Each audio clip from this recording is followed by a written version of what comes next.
True believers, it seems like just yesterday that we were treated to the highest grossing R-rated film of its time in 2016's Deadpool. Captain Deadpool. No, just Deadpool. And in the 8 years since, the franchise has still not lost its steam, with this year's Deadpool and Wolverine set to conclude the series as it stands in the Fox universe and plants our fourth wall breaking bad boy into the MCU, which I'm sure will go just fine. I am Marvel Jesus. And as exciting as it is to have such an important and iconic character joining such an important and iconic universe, I gotta admit, I'm really scared. It seems like Marvel is having kind of a time right now.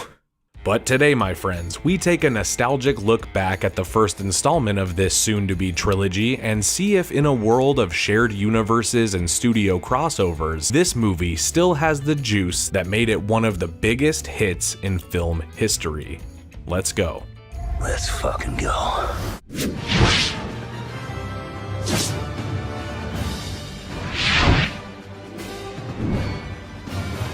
So, 2016's Deadpool is the film adaptation of the iconic Marvel anti-hero. After being played by Ryan Reynolds in that despicable 2000s Wolverine film, the character was all but butchered in that loose adaptation. Unfortunately, this was just one of many downfalls for this film, and it left fans upset, pissed off, insulted, and borderline offended by this awful attempt to do this character in live action.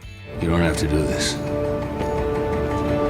Maybe you do. Cut to 2012 or 2013, and there's a mysterious online leak of some test footage for a Deadpool solo movie, which included 3D renderings of the opening scene and Ryan Reynolds doing original voice material. This led to the fandom uniting in our outcry for a feature-length film, which of course led to studio pressure, which led to a green light. And sure enough, just a few years later, we got our movie.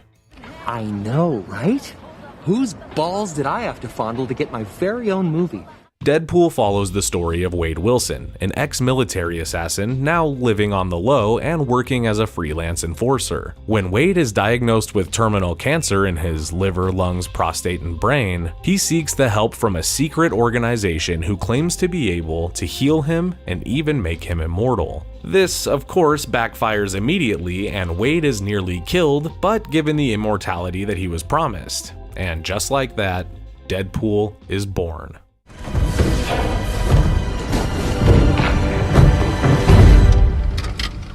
From here, it's a simple revenge tale. Wade will track down those responsible for ruining his life and make them pay for what they did. Along the way, we're gonna get some help from the X-Men, some wisdom from Dopehinder the cab driver, and even some encouragement from Stan the Man Lee himself. It's a classic superhero tale told through a very vulgar lens, and that formula seems to work wonders for this franchise. The movie's comedic performance from Reynolds may seem like his prototypical sarcastic potty mouth, but at this time, it was his first fully unleashed outing with Ryan Reynolds leaning all the way into this persona. And you know what? If it made me $1 billion, I would probably stick to doing that too, if I'm being honest. Most of the jokes land still, and the delivery makes the slightly too immature jokes work as good as they can. The scene where Wade and Weasel are talking about how ugly Wade's face is after the accident is still extremely fun and funny for me, and of course every one of Deadpool's little sarcastic retorts remain very funny and highly quotable. Time to make the chimmy fucking chongas.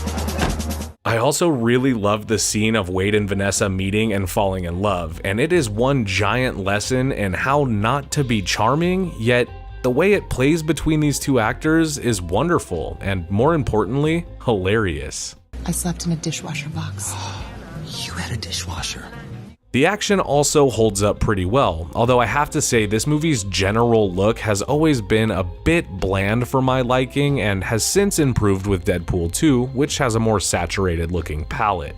I still enjoy Wade's montage where he's looking for Ajax and working on his costume. It is a perfect blend of violence and humor, which I think complement each other nicely. You're about to be killed by a Zamboni! I gotta say, some of the CGI and digital effects are a bit rubbery as well, but when you take into account that this movie's budget was significantly smaller than the usual cape flick, I think it holds up just fine, and it's not distracting. And please don't make the super suit green. Or animated.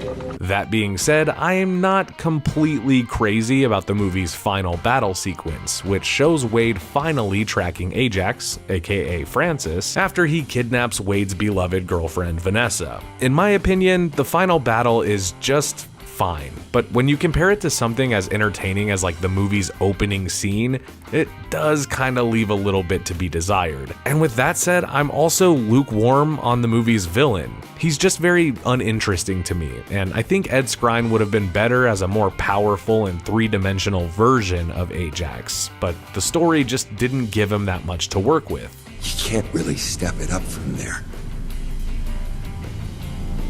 Is that what you think? This is yet another thing that would continue to improve over the subsequent film, and it looks to be absolutely incredible in Deadpool and Wolverine.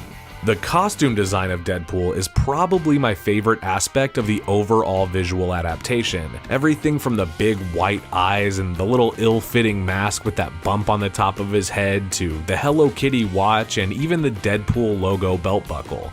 It's just perfect. It's honestly weird how it isn't standard practice for most adaptations for costumes of superheroes. Like, I think the way to go is to literally just translate the page to a person and then make little adjustments to make it more realistic from there. However, the MVP design of this series is the look of Colossus in these films. They made him look identical to his comic book counterpart, and they really took the time to show off this vintage looking design on screen and put plenty of shots of him. Dead or alive, you're coming with me. You will recover, Wade. You always do. As a die-hard X-Men fan, I still get excited to see this character come to life in this way.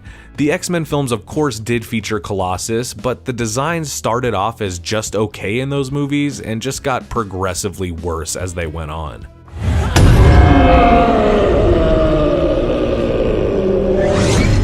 So look, this film is still fun and funny, but the question is it on the level that we thought it was? And the answer, to me, is yes. While I'm not exactly the world's biggest fan of Ryan Reynolds when it comes to his other films, I can confidently say that there is nobody I trust more with the character of Deadpool than him. From the fourth wall breaks, the clever quips, the attitude, for better or worse, it's all faithful to the character. Where most times I feel that the actors in these roles either don't read the comics at all or don't expand past the most popular stories, Reynolds at the very least seems to take the time to listen to what the fans want and prioritize our most important needs. Take notes, Sony Spider-Man universe, we know what we want to pay for.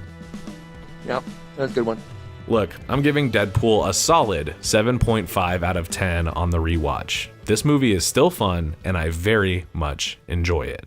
Guys, thank you so much for watching today's episode of Marvel Revisited, but what I want to know is, are you excited for Deadpool to be crossing over and firmly entering the MCU? And what do you think that means for the character? I mean, are we talking more sequels or just peppered into other movies? I guess the possibilities are kind of endless. As well, make sure you guys like, subscribe, and share this video with any of your friends or family who like this sort of content. We're an independent company, and we appreciate all of your support. Bye. Swagger down the street with your red lips and funky beat. You better hold your head up to the sky. I'm gonna roll with you till the day I die.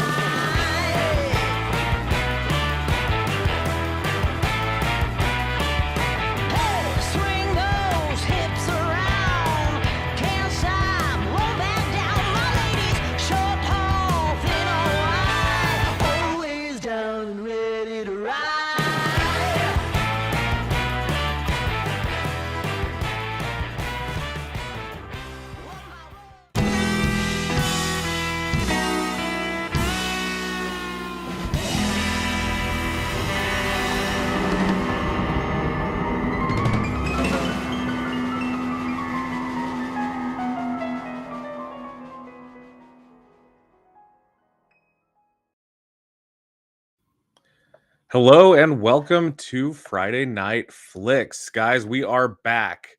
We're back after having to postpone last week, which I was not anticipating and I was hoping we wouldn't have to. But as some of you know, me and some of the guys were at VidCon, which was really fun and very insightful. However, I did get I did get kidney stones the day that we got there. And so pretty much the entire time I was there, if I wasn't working, I was recovering. So very sorry for missing last week's stream. Let's hope that that does not continue. I'm feeling pretty good today and since. So hopefully it stays that way. Let's get some music going for you guys.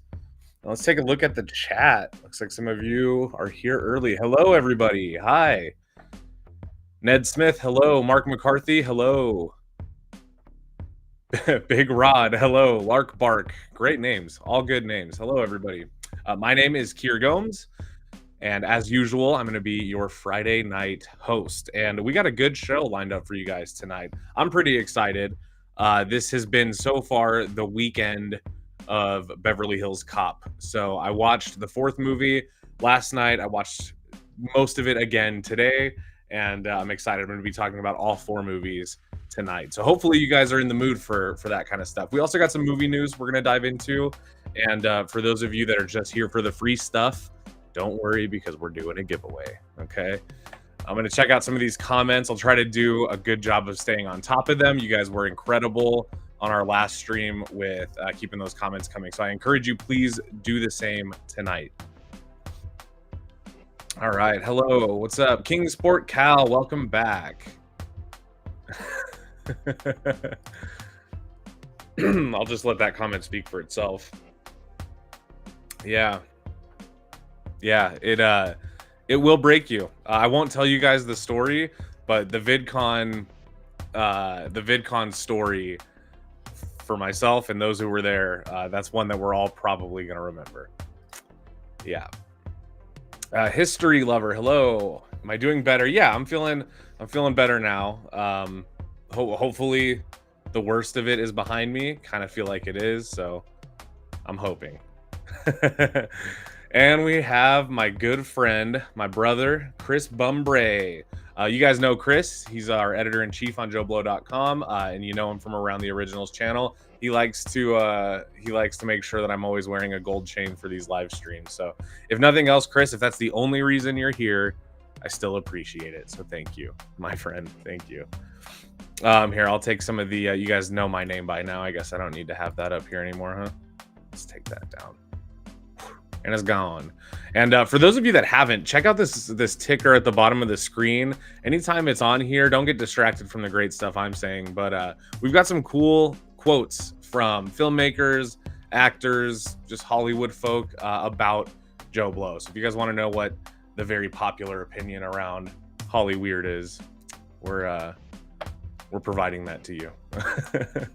All right, let's get into some movie news, guys. We're gonna talk about Beverly Hills Cop as a franchise today, and I'm excited about that. I did have a little bit of a time crunch, kind of rewatching them all for research, but it's a pretty iconic franchise, at least an iconic, some iconic movies within that franchise. So lots of good stuff to talk about. And if you've seen the fourth one, I guess let me just put like a spoiler warning out there, I guess, so that way you guys can have free reign in the comments over spoilers of the new Beverly Hills Cop movie. If you've seen it, let me know what you thought of it. Get into it. But I want to cover some movie news. So this is something, this looks like it's breaking like right now, or at least this is kind of the first I'm hearing of it. We're hearing of it. Let's take a look at this. Okay, so you guys know I'm a pretty big comic books lover over here. Comic book movies, it just depends on the movie, on how I'm going to feel about it. But The Batman is one of those movies that I was a fan of. I really enjoyed it. I think it's a little too long for the rewatch. I might have talked about this before. I'm sure someone will remind me in the chat, I hope. But I'm a big fan of that movie, and I don't want to dwell on it too much, but the whole point is, out of that movie came not only the reported sequel that hopefully is coming in 2025, but also a set of spin-off shows, one of them being The Penguin, which if you guys haven't seen, the trailer is online. For some reason, I'm not excited about it, but now I'm even more sad because what I was excited about was this rumored other show, this Arkham Asylum TV show that was meant to be within the same cinematic universe as Matt Reeves' The Batman. And that, to me, I mean, it seemed interesting. Now, this show was kind of plagued with drama, I guess, from the start. Not drama, but just with uncertainty from the start. It started off as what was going to be like a Gotham PD show. I don't know the specifics of it, but the early reports were that this show was originally meant to be in Matt Reeves' Batman crime saga, I think is what they're calling it, as like a Gotham PD. Okay. That ended up transforming into something else. There was rumors that it was going to be sort of a Serious House on Serious Earth adaptation, which I think would have been the move, definitely the way to go. That would have got me excited.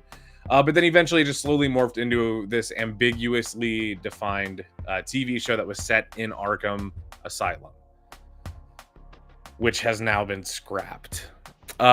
So listen, if you're excited for the Penguin and you're excited for the Batman and this universe excites you, this is probably a real bummer for you. I know it kind of was for me because this was kind of the thing I was looking forward to. I think the Penguin show will be good, despite my level of excitement, but I was excited for this. I was curious and intrigued and I wanted to know more, and now there's just nothing more to know. It's gone. And why does this concern me? It makes me wonder what's going on with James Gunn's DCU and the Batman, Matt Reeves' The Batman, because I know that James Gunn had approached Matt Reeves about his interest in crossing over, just if that were to ever be on the table. And I think Matt Reeves just declined it, flat out said he wants to do his own thing, which I respect and I hope stays that way.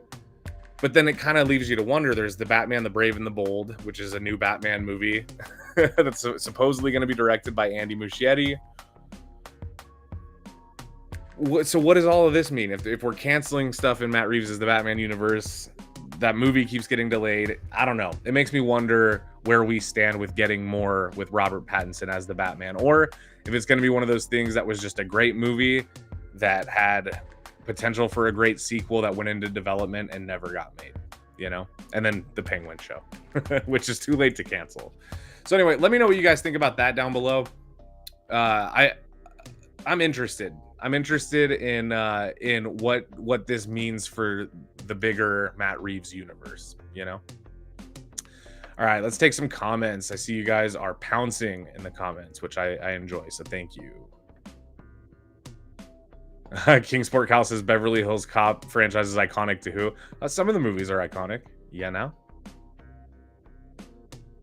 Okay, and some of you didn't like the new one. Ooh.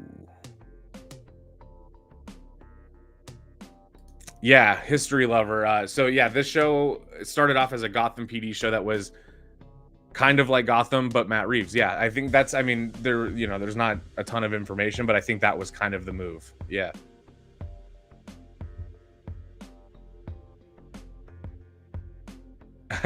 Chris Meehan, yeah, Del Toro has given Joe Blow a quote on how he thinks of our site, which he likes to start his day with Joe Blow, which is the same way I start my day. So I take comfort in knowing I start my day the same way that Guillermo Del Toro starts his.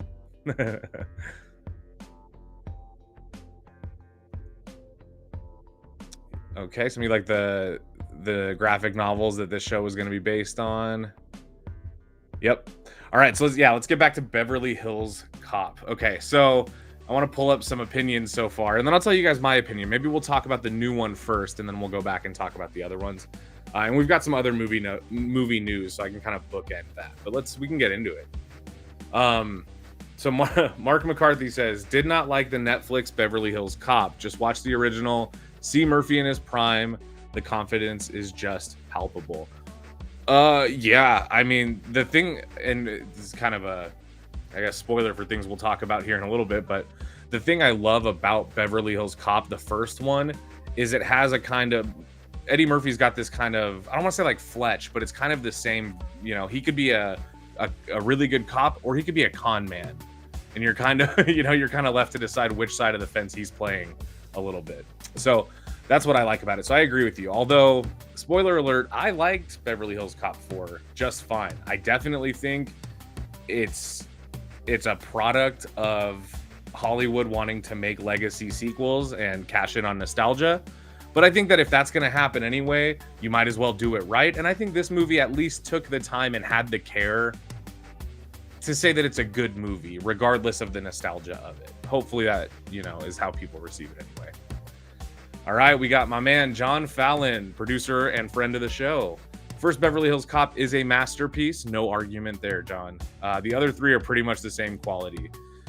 Yeah, I'll challenge that in some ways here on the stream, as you'll hear when we talk about some of these other movies. But I gotta say, they're just Beverly Hills Cop, like many franchises from the 80s. Beverly Hills Cop is one of those movies that could have just been one really good movie, didn't need the franchise treatment, and it had diminishing returns. So the proof is in the pudding there. You can't exhaust a good idea. It can happen.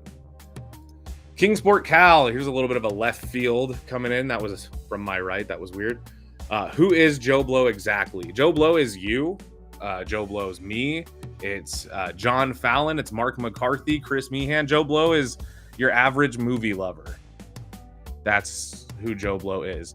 I think what you're looking for is who started Joe Blow, and our history is available. You can check out our website. It's all there. I don't want to read it to you all online, but you can think of me as Joe Blow for right now. How about that? For the next hour, I'm your Joe Blow, okay?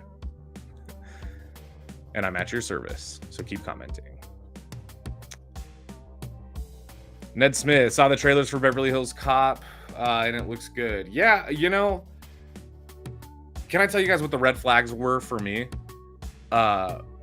Red flags for the movie when I heard about it were, it's been 30 years since there's been a previous one, and that one was not good. Spoiler alert.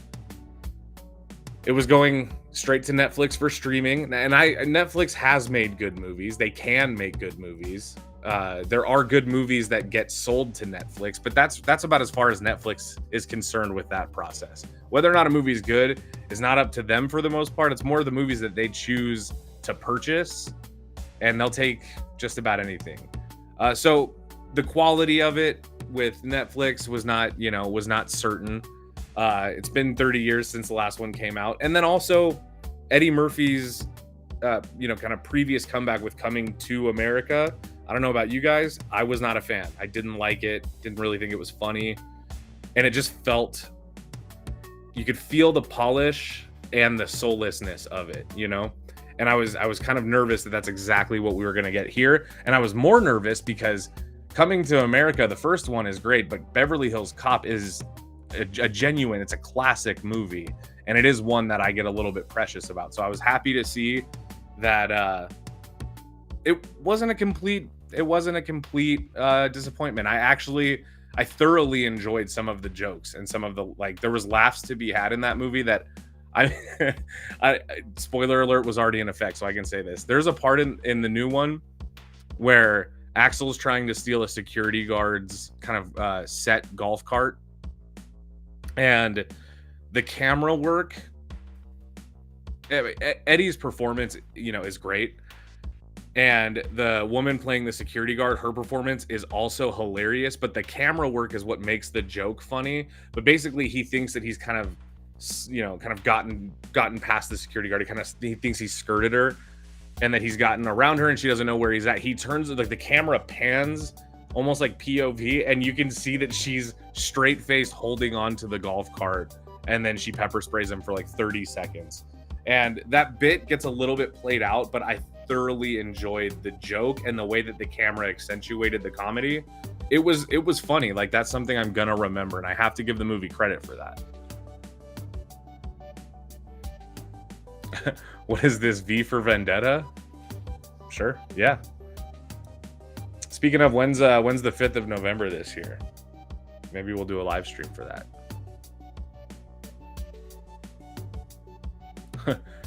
Okay, Trollbot. I'm gonna ignore that because I don't know if it's an actual bot or an actual troll.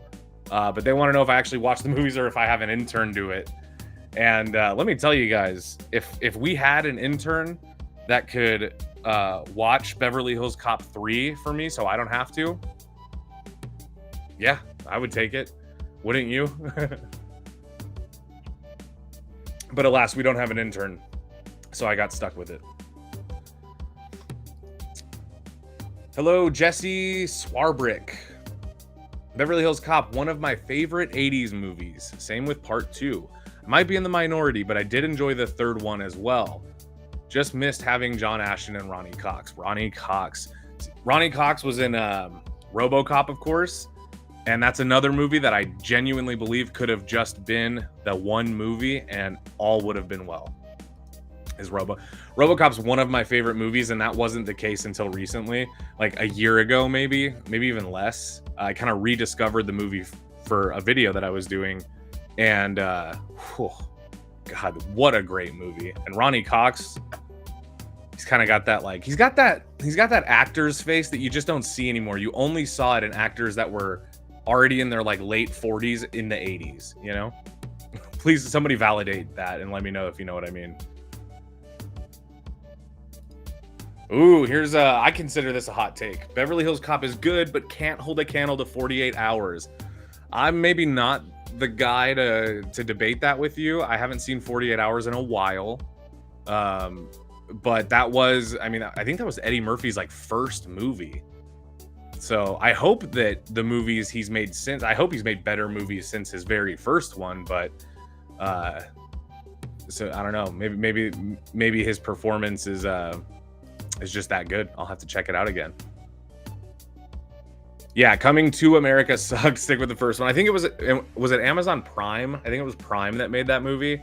And it just wasn't, it was unfunny to me, and it just didn't feel real. It almost felt like how people describe the Marvel movies when they do cameos now as an SNL sketch. It kind of felt like that. It almost just felt like a long Super Bowl commercial of a movie, just everything was a little too, I don't know. Everything was a little too polished. It just didn't work.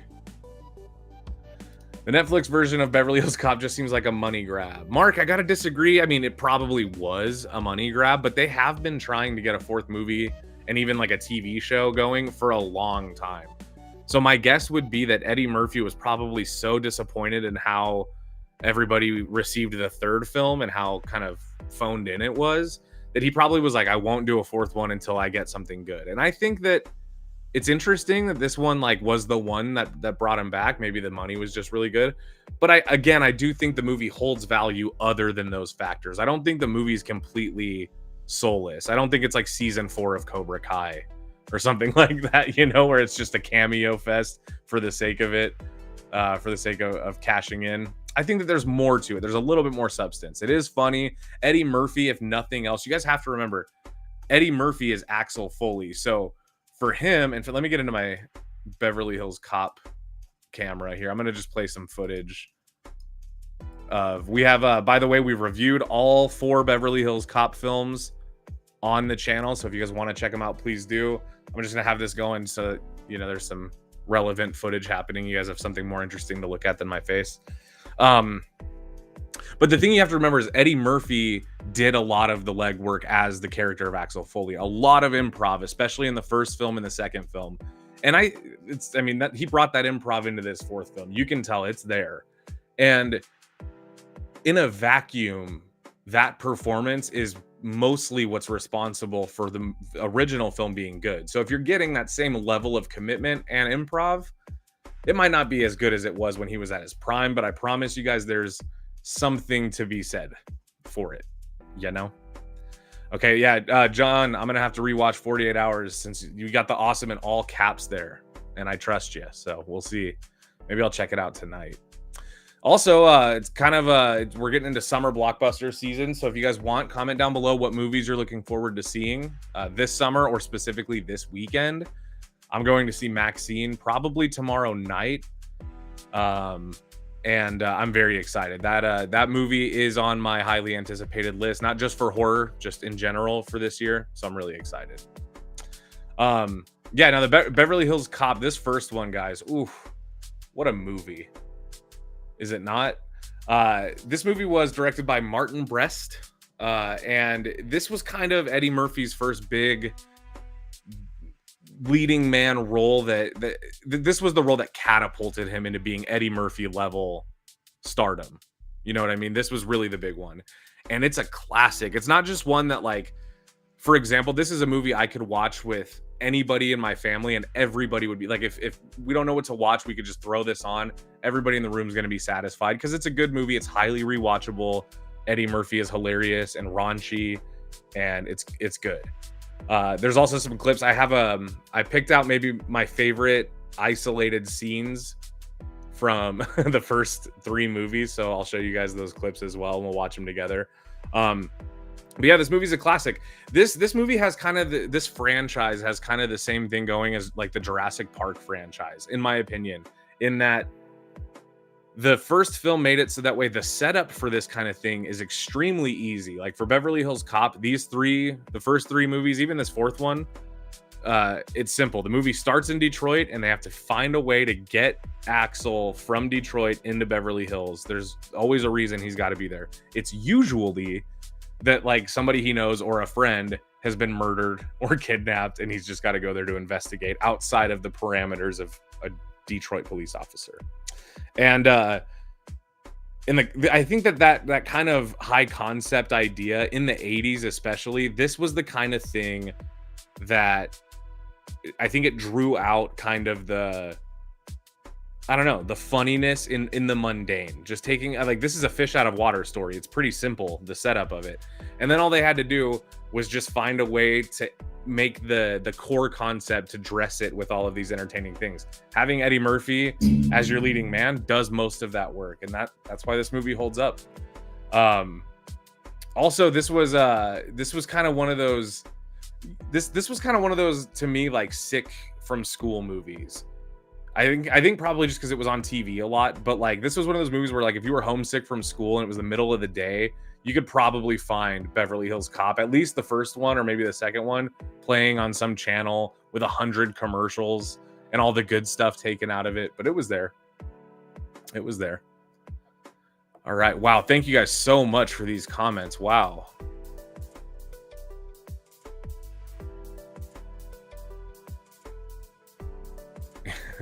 Wow, sorry guys, I'm just I'm trying to read all of these, and it's gonna take me a while to get caught up. So thank you guys so much for having so much to say and for sharing it with me. This is giving me a lot to work with. Thank you. Jesse Swarbrick. Hopefully I'm saying that right, buddy. Sorry about that. Ronnie Cox played a great villain in RoboCop. He was also great in Total Recall. It's just one of those 80s guys, man, that, like, he always was in a suit.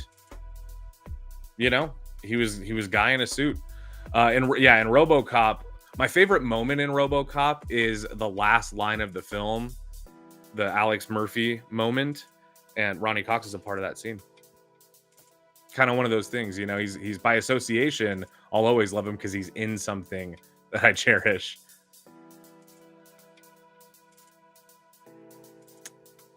Trading Places is probably my favorite Murphy film. That's another one that came out before Beverly Hills Cop with Dan Aykroyd.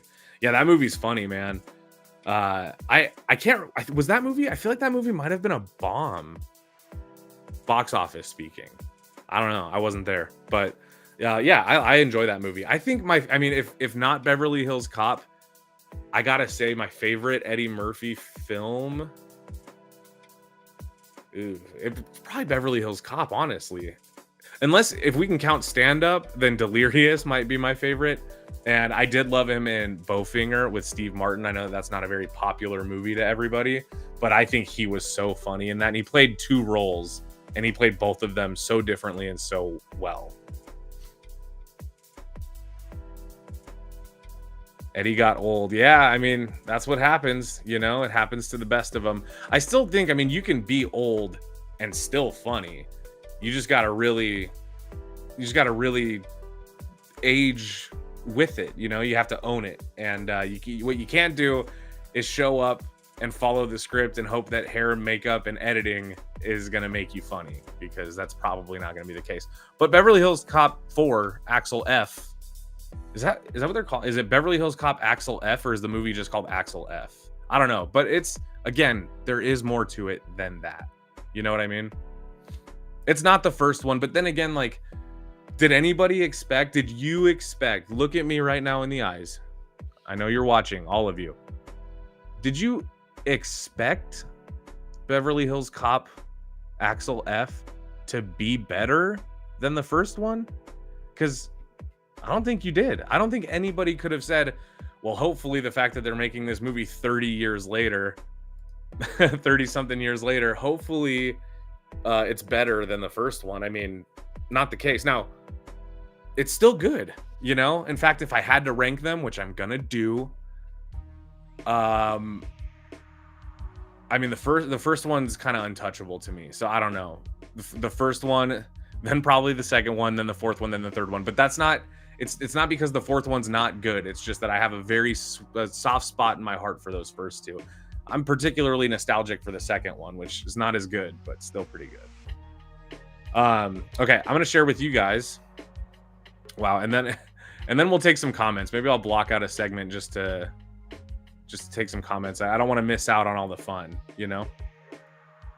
Oh, actually, before we take a look at a clip, I have to, history lover, I agree with this, and I think this is a great point for the conversation we're having now. Top Gun Maverick in some ways is better than Top Gun. I agree. That movie, Top Gun Maverick, is one of those movies that has all the makings of a masterpiece. And I think if we're talking like rewatchability, I mean, I've seen Top Gun so many times. It's a classic. It's one that I love.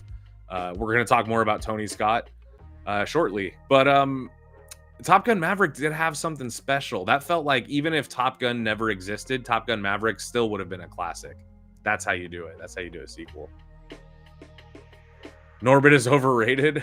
I don't know, dude. I don't know. Let's watch a scene. Let's watch what I think is maybe my favorite scene in Beverly Hills Cop, and we're gonna talk about why it's probably my favorite. I'm sorry, I don't see anything under that name. Check Rolling Stone Put subtitle in magazine's case Axel Foley. it's That's over what it here. is. No, The thing no that I Rolling love, Stone, no this is kind Axel of what I meant Foley. when I I'm said it's sorry, kind of got like a sir. Fletch Oh, it's all vibe. right. You guys probably just made some kind of This mistake with is reservations. Why don't you just give me Axel another room Foley, now? the way Go that up I and like sit. to I'm think. sorry, sir, It's but there just are no this kind of rooms available. silver-tongued. He'll get you turned around and confused, and that's how he gets Don't you think through I you to realize where what's he going needs to on go, here, miss? You know? Who do you think I am, huh? Don't you think I know that if I was some hotshot from out of town that pulled inside here, and you guys made a reservation mistake, I'd be the first one to get a room, and I'd be upstairs relaxing right now. But I'm not some hotshot from out of town. I'm a small reporter from Rolling Stone magazine that's in town to do an exclusive interview with Michael Jackson that's going to be picked up by every major magazine in the country. I was going to call the article, Michael Jackson is sitting on top of the world. Isn't Now I Rolling think Stone I might as well based out just of call New it York, so Michael he is Jackson can sit technically on top from of the out of world town? just as long as he doesn't sit in the Beverly Palm Hotel because there's no niggers allowed in there. Excuse me, sir. It seems that we do have a last-minute cancellation. There is a room Wonder how many available. takes It's a it suite, took. but I'll only charge you the single room rate. Thank you. I'm sorry I got upset. It's probably from jet lag or something. He goes, if Michael I calls, tell him understand. what What's room the I'm rate in. anyway? That'll be $235 a night, sir. His face. Fine. Fine. And that'll be suite They try to do that 1035. same bit a Thank you couple very much. times Yes. throughout the franchise. Like there's a couple times they do that bit where he's Michael forced call. to Tell pay him, for tell him what room something, I'm in. and the price of it is shocking to him, and he still does it. And it really, I think this is the only time that it works. But the fact that you see them try to do that joke in other movies means that this scene, there's something special about it, right? The reason why I love this scene so much is just because of how much it showcases the fun part of being like a private investigator. I know he's a cop, not a PI, but it's the fun part. It's the swindling of it, you know, kind of the thrill of having to be on the spot and lie your way into or out of a situation. And it's fun. It's funny. Also, the shot that immediately follows this scene, I think, is the one where Axel's walking down the street and he sees those two dudes in like the Eddie Murphy leather, you know, suits, and he just laughs. Hilarious. That's meta humor in like a super 80s way.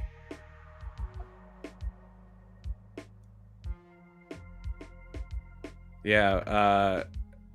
What's the difference between a synthesizer and an electric piano? I'm probably not the guy. I'm probably not the guy to tell you the difference. But what I do know is that Harold Faltermeyer, who did the score for this, knows his way around both of those things, I'm sure. If you guys don't know, the score is one of the most iconic things about this movie. And it might be one of those situations where even if you've never seen this movie, you would know, like, the theme song could pop the dun, dun, dun, dun, dun, dun, dun, dun, dun, dun, dun, dun, and you would know it.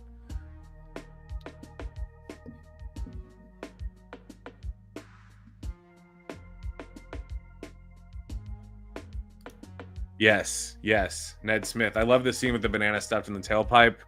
Good stuff. I actually saw this is a really deep cut. So if any of you guys watching this have seen what I'm about to talk about, please let me know. But Kevin Smith in the early 2000s did a Clerks animated series that got canceled like after its like second or third episode. And there were 6 total episodes. I don't even think all of them ran. I think only like 3 of them ran on TV and then it was done. But they sold all 6 episodes on physical. And I have them and they're so funny. And there's an episode with Judge Reinhold in it where him and Dante and Randall from Clerks, it was a Clerks cartoon, go around and show bananas into people's tailpipes. And they got the Beverly Hills Cop theme song playing. And Eddie Murphy's character shows up, but they couldn't get Eddie Murphy. But if you guys have seen that, let me know. But yeah, iconic scene, the banana and the tailpipe. Judge Reinhold, that's another guy that I feel like in the 4th movie, like, you know, he's older now. He's a little bit older. You know, he's just his body's older, his voice is older. Judge Reinhold is probably one of my favorite 80s funny people. Maybe one of my favorite 80s actors. And seeing him in Axel F was great, especially when he finally gets his time to shine towards the end of the movie, like halfway through the movie towards the end. And it was really good to see, but he's one of those guys where you could put him in a movie to reprise an iconic role, and that probably, even if it is a cash grab, will work, because people that are nostalgic for 80s films especially love Judge Reinhold. We love him. You know, Gremlins, the Santa Claus, Head of Office, you know, Fast Times. So anyway, Eddie Murphy has one of the greatest laughs of all time. Yeah, especially I think the best Eddie Murphy laugh is in Nutty Professor for the it's my favorite. I love it. All right, let's move on. Let's get some B-roll going for Beverly Hills Cop 2. Yeah. All right, let's talk about Beverly Hills Cop 2. Again, you guys can keep commenting whatever you want, and I'll keep taking little breaks and talking to you. By the way, Money Grab. I'm not sure what theme song you're referencing here. Didn't Aliens vs. Monsters cartoon rip off the song? I'm not sure, but probably. I mean, it's such an iconic song. It's been the basis of inspiration for like any synth theme since. You know what I mean? Bridget Nielsen used to be hot. Yeah. So one of my highlights of Beverly Hills Cop 2 is Bridget Nielsen. And when I was a kid, let me tell you guys,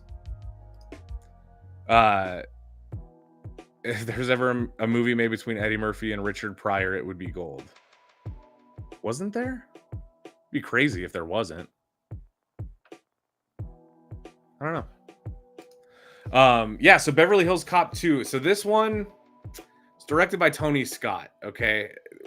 High profile stuff.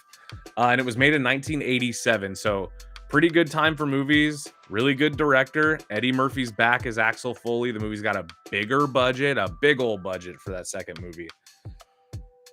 And I love it. I love Beverly Hills Cop 2. Now, I don't think it's on par with the standard that was set by Martin Brest with the first one, but I gotta say, I mean, Tony Scott making this kind of movie at this time, this was meant to be. This was a movie that needed to get made, you know. And it's promising. Again, I don't think anybody maybe at this time it was more common to expect a sequel to be better than the original, but nowadays it's almost a joke to expect that. But what you want is just something that expands the story that you're already interested in and gives you a little bit more to chew on or adds something like an interesting element. And Beverly Hills Cop 2 definitely does that. It takes that same setup of how do we get Axel from Detroit to Beverly Hills, and then it just kind of cranks up the action. The comedy, it works when it works, definitely. And I think that I still think it's really funny. There's moments of humor in these movies that are in all four of them that are funny. But this movie is still it's really funny. It's just not as fresh as maybe Beverly Hills Cop as the first one. But the action is awesome. And when we watch a Beverly Hills Cop movie, at least when I watch one, I'm really looking for like the car chases, the shootouts, and the comedy. Those are like the big things. And I like seeing like Eddie Murphy playing off of Judge Reinhold, like off of Rosewood and Taggart, that like dynamic of those three. I love that. And the second movie definitely has that. So if you ask me, which you don't have to ask me, I'll just tell you because you're here watching. Beverly Hills Cop 2 does deliver on all the things that are important to a Beverly Hills Cop film. Like everything that it takes to make the movie good they're all present in the movie. And I think for that, we can't forget that even though it's not as good, it still doesn't mean that in its own right, it's not a great movie, because it is, Money grab.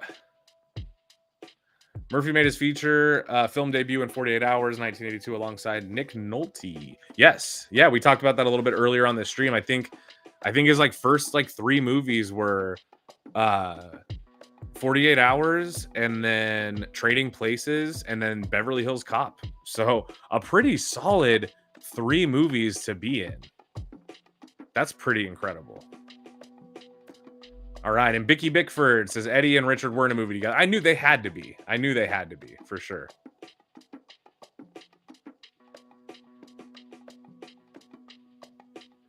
Ooh, money grab. I also miss Bernie Mac. Rest in peace to Bernie Mac. I'm actually, I could get emotional talking about it.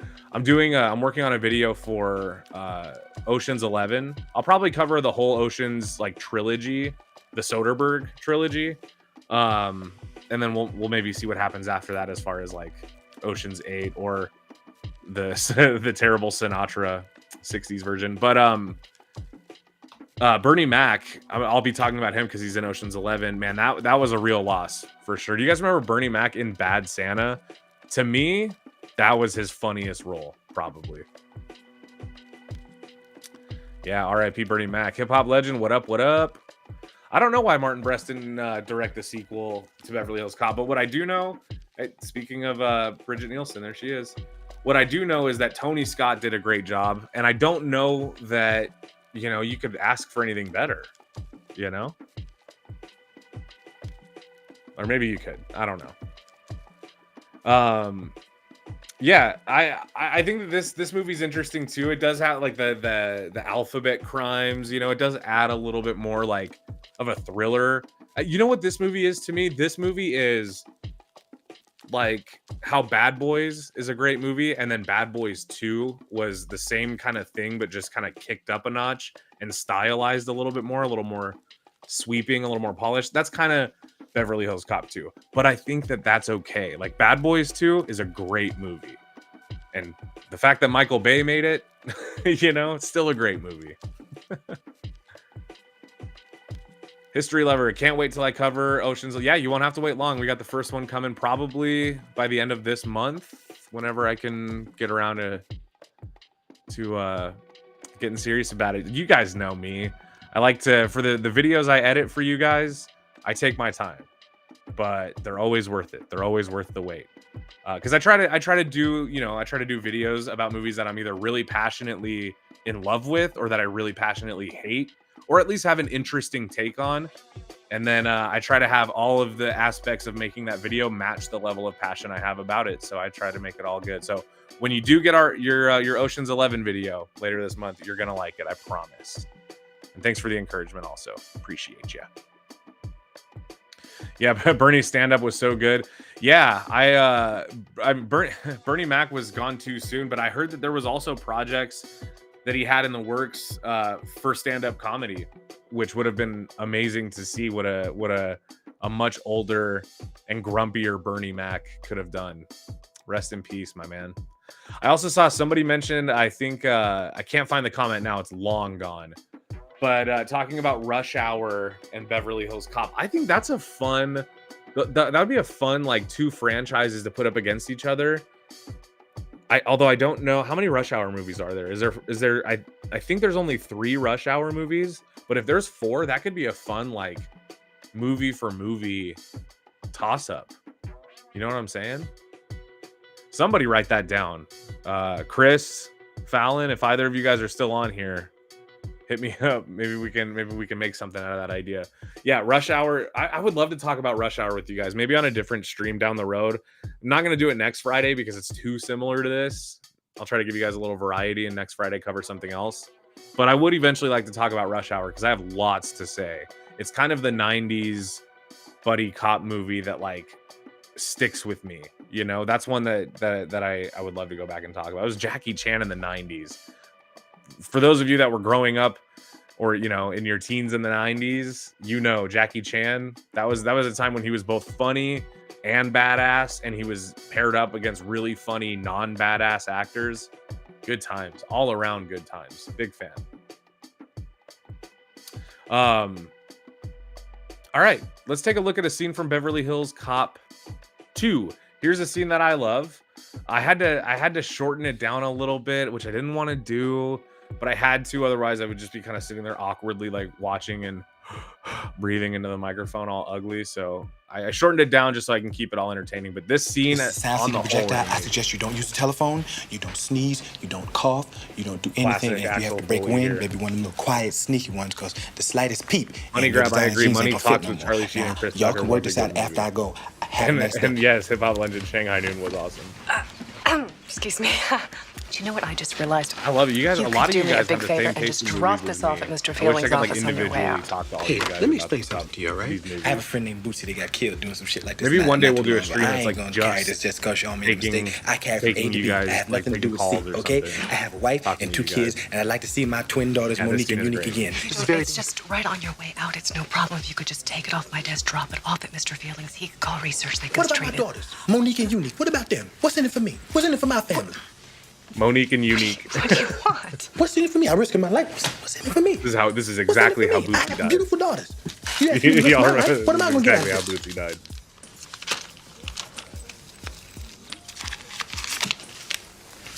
$10? I have twin daughters with pigtails. With pigtails. Would you please just adding take that off to my it. desk and drop it off at Mr. Fielding's? Please, that's all I have now. If you could just please take it for me. It looks I'm like he's sorry, sweating, that's but it. and I had to cut it. But just before this, he like splashes Along the corridor himself down with water. the steps. It's just right near your way out. You'll see the name on the office. It's just right on your way.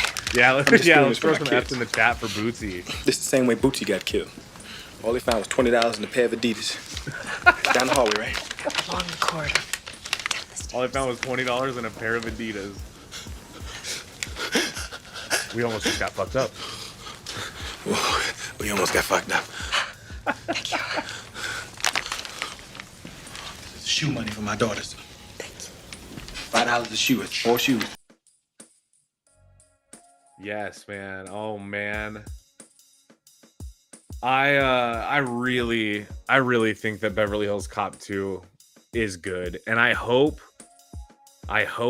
that I'm not alone. I know that like nowadays it is, and this is not a complaint. This is just kind of like because things change.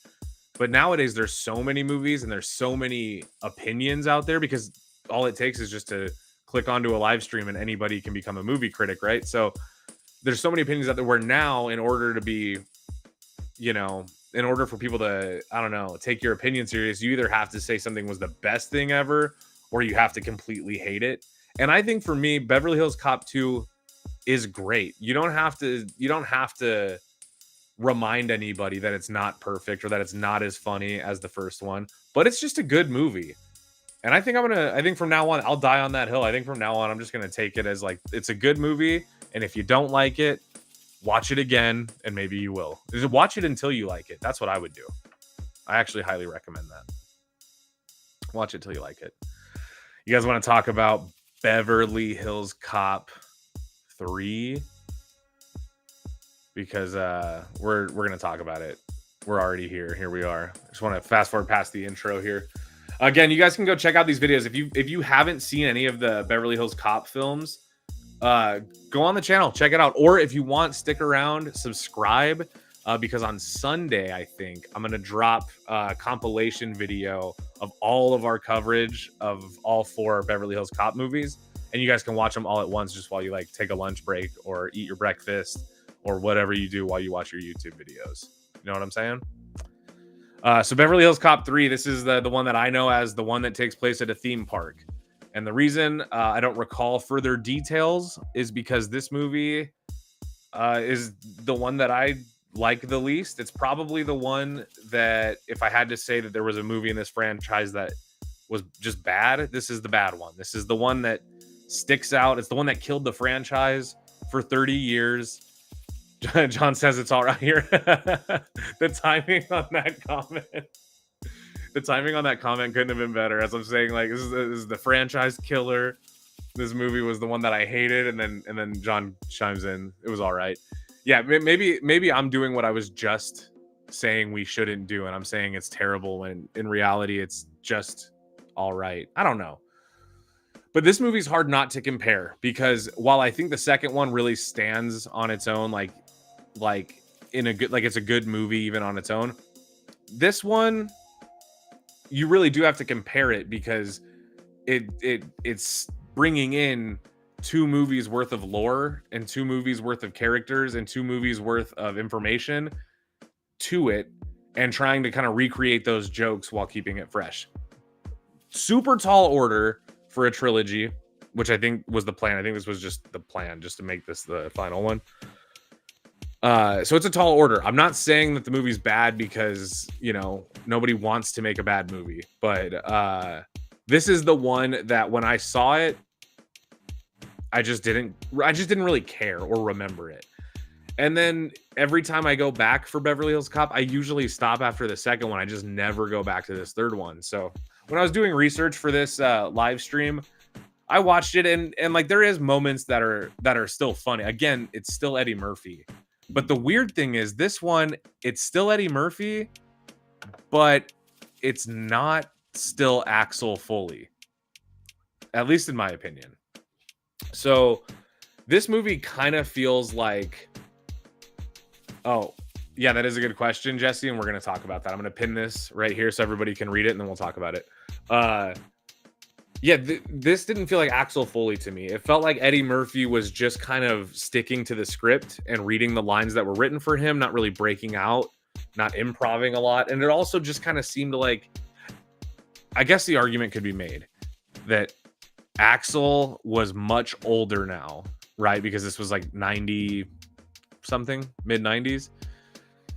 He's he's older. He's not the same kind of like shoot from the hip, smart ass detective. Now he's a little bit more respectful, a little more respectable, but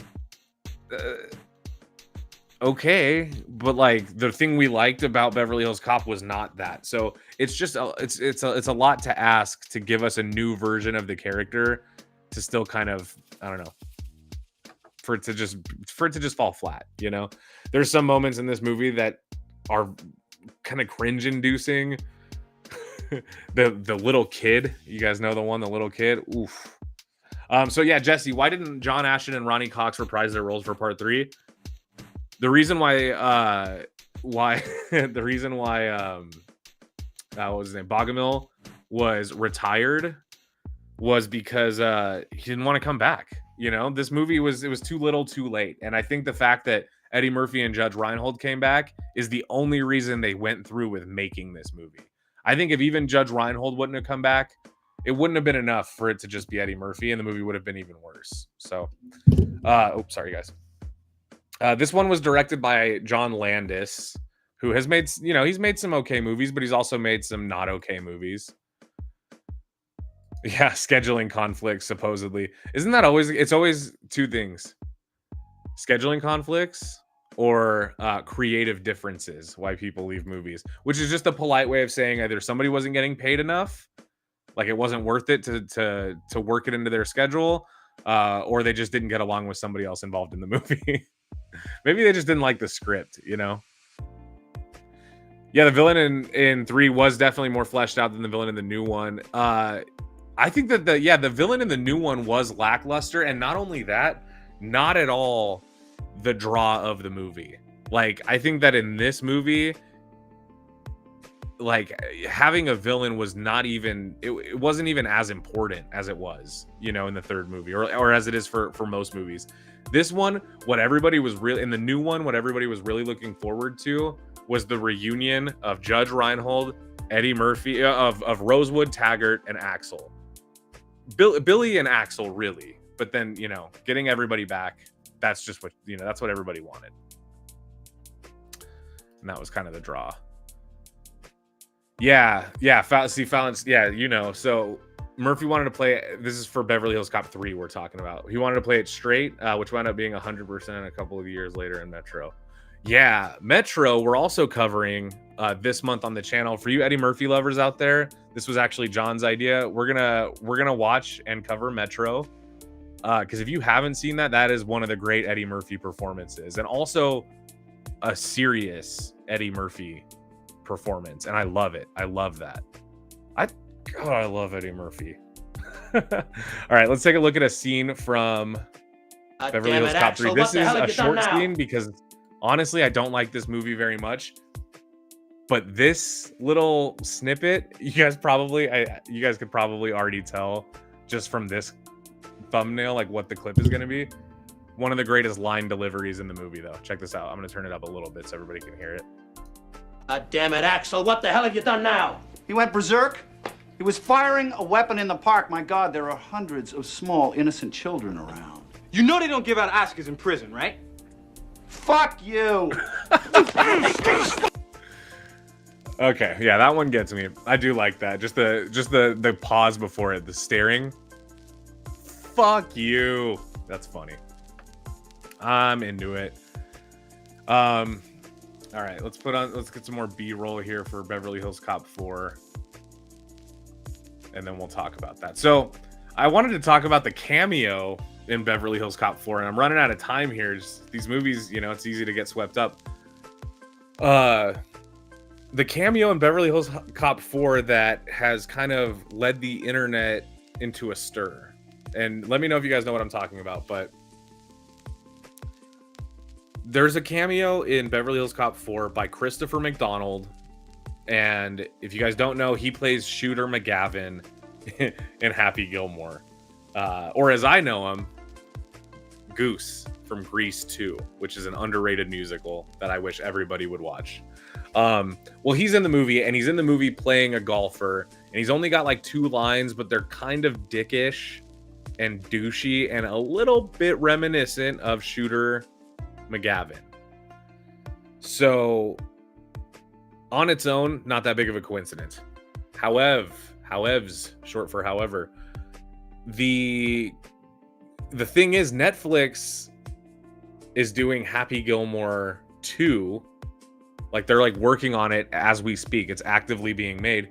So they're making Happy Gilmore 2, and they made this movie. It kind of is making people think that maybe there's going to be a little bit of a crossover, like they're in the same universe. Yeah, the golf guy. So Mike the Menace. Yeah, the golf guy. Maybe that's probably what he's credited as on IMDb for Axel Foley, or Axel F, whatever the movie's called. But yeah, so that's interesting to me. I don't know if like there's any real evidence to support that, but if that is the case, that's an interesting and super unnecessary choice. I mean, I guess it's cool, but like, is anybody really excited for that? If it was like a Happy Gilmore Beverly Hills Cop crossover, I don't know what the two characters what would they do to get, you know? Foley should do a cameo in Gilmore too. If we're doing just cameos, then yeah, that would be sweet. Then if that's the case though, then we also should get We also should get some of the Ghostbusters in there. You know, it just makes me wonder. Yeah, not every not every movie needs a universe. I could not agree more. Not every movie even needs a franchise. Not every movie needs a sequel. Not every movie, you know, some movies just need to be a movie.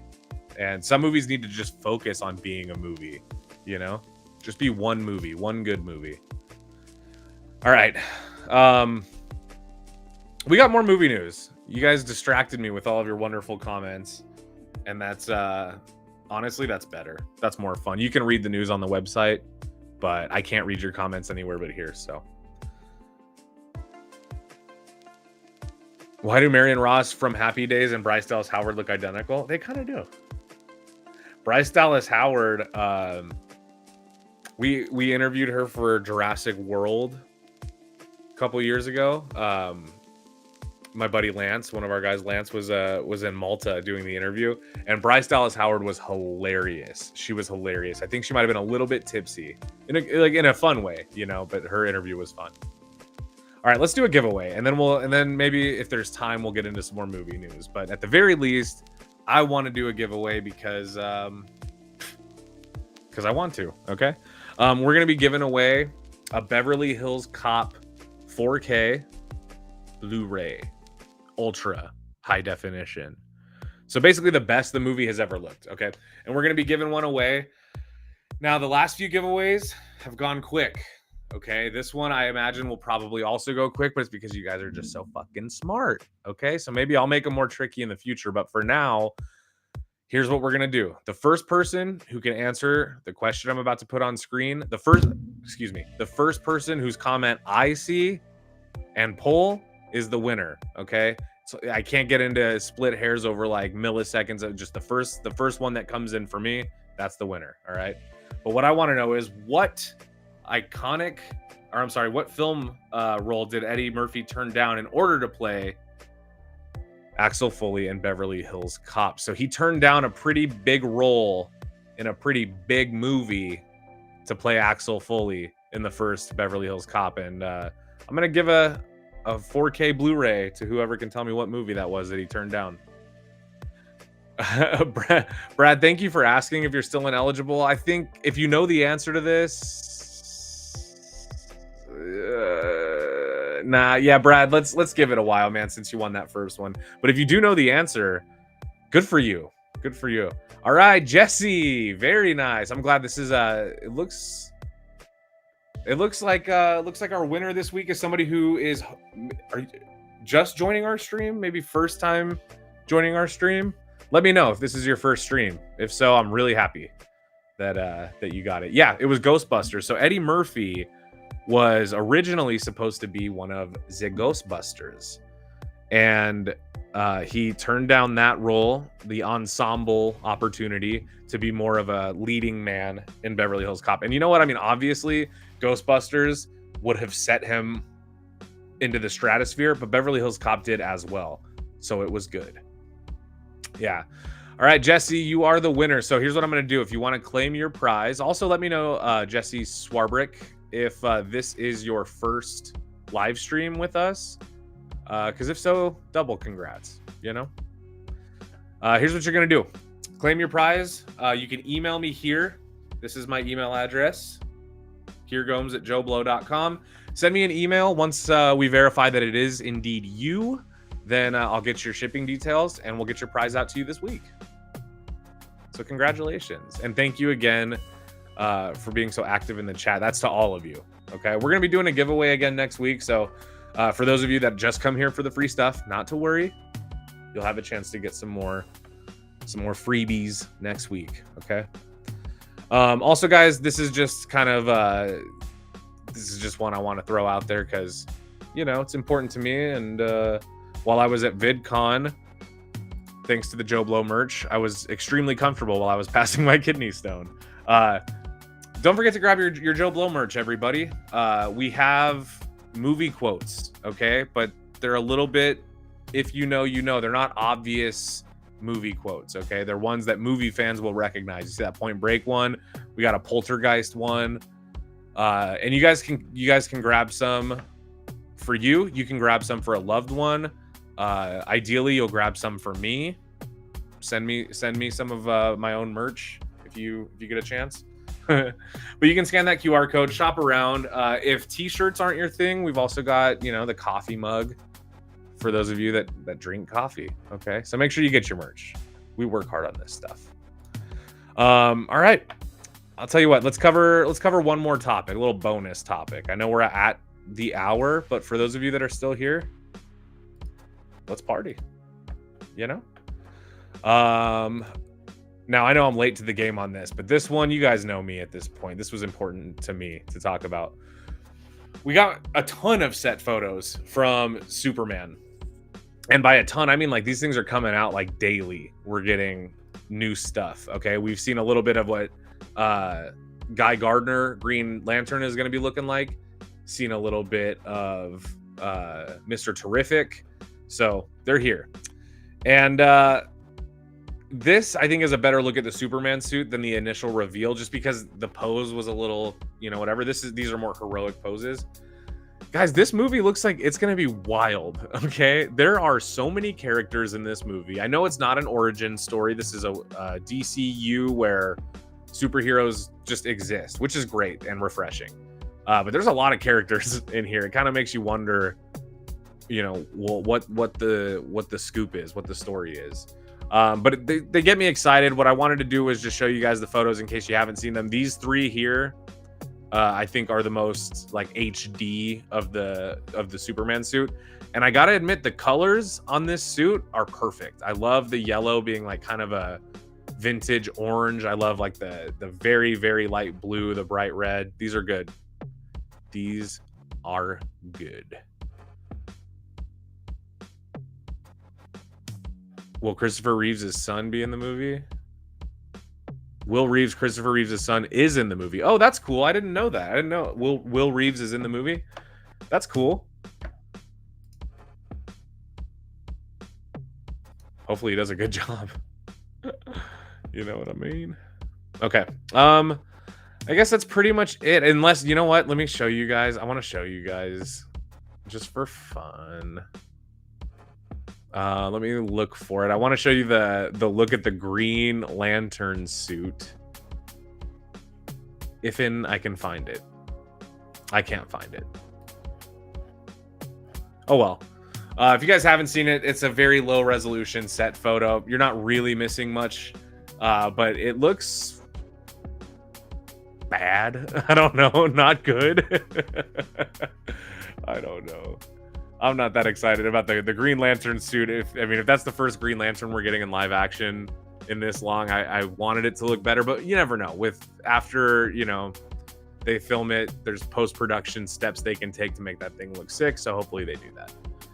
Yeah, King Sport Cal. I also hope that Guy Gardner is rocking that orange bowl cut. I need that. If he doesn't, maybe I'll dye my hair red and do a bowl cut for a live stream just for you guys. Yeah, no one can replace Christopher Reeves. Definitely not.